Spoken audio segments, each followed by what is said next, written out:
ହଁ ଆଉ ଥରେ କୁହ କୁହ। ନାମ ମାଳତୀ ମୋର ହରିପୁରୀ ମୋ ଘର ହରିପୁର ମୋ ଘର ନାମ ମାଳତୀ ମୋର ନାମ ହରିପୁରୀ ମୋ ଘର ନାମ ମାଳତୀ ମୋର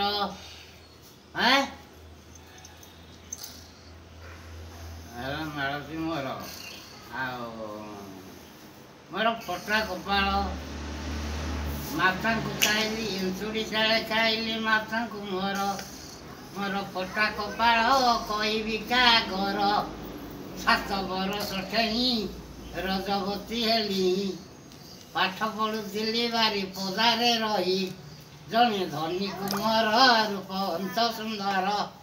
ତା ପ୍ରେମରେ ପଡ଼ି ମୁଇଁ ହେଲି ହରବର ତା ପ୍ରେମରେ ପଡ଼ି ହରବର ହେଲି ଗର୍ଭ ମୋହରି ଲୋକ ନିନ୍ଦାକୁ ଡରି ଶେଷେ ଜାଣି ଭ୍ରୂଣ ହତ୍ୟା ମୁଇଁ କରିଲି ଯୁଦ୍ଧରେ ମଲା ଯେ ଫରେଷ୍ଟ ସୈନିକ ଥିଲା ଶେଷ ଯୁଦ୍ଧରେ ମଲା କରମି ଏୟା ଥିଲା ଶେଷେ ଯାଇ ଜଣେ ପୁରୀ ପଣ୍ଡା ମିଳିଲା ତାଙ୍କ ସଙ୍ଗରେ ଗଲି ନାନା ତୀର୍ଥ ବୁଲିଲି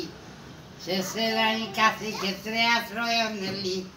ସେଠା ମଠ ମହନ୍ତେ ମାତା କଲେ ଭୂପତି ସେଠାକାରେ ରହିଲି ମୁଁ ଦିନା କେତେ ହେଲା ଗର୍ଭ ମୋହରି ଲୋକ ନିନ୍ଦାକୁ ଡରି ରାତାରାତି ସେଠାରୁ ମୁଁ ଆସିଲି ଫେରେ ନାନୀ ଏ କଥା କହିବୁ 7 ମାସ 7 months ହୋଇଗଲା